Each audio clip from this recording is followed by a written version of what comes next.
Na-shock at namula ang aktor na si Piolo Pascual matapos na makaharap si Apo Wang-od at nang hawakan nitong kanyang private part. Binisita kasi ng aktor ang pinakamatandang tattoo artist sa Buscalan, Kalinga. Sa isang video na trending online, makikita na magkatabi sina Apo Wang-od at Papa P na nag-uusap habang nakalagay ang kamay ni Wang-od sa right thigh ng aktor. Subalit, bigla na lang hinawakan ng oldest tattoo artist ang private part ni Piolo. Nabigla naman ang aktor at namula ito habang tumatawa.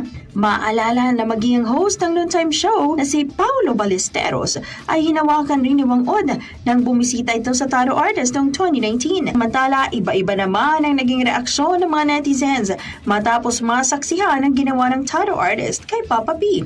Ayon sa ilan, "Sana ako na lang si Wang-od." Sinabi naman ng isa pang netizen, "Kaswerting nila lang." Dagdag pa ng isang netizen, "Dapat may Guinness Book of World Records si Apo Wang-od." At saad pa ng isa pang netizen, "Mapapasana all ka na lang talaga." Magkailan ay ginawaran si Wang-od ng Presidential Medal of Merit ni Pangulong Ferdinand Marcos Jr. Si Wang-od ay tinuturing na last living mangbabatok sa Kalinga.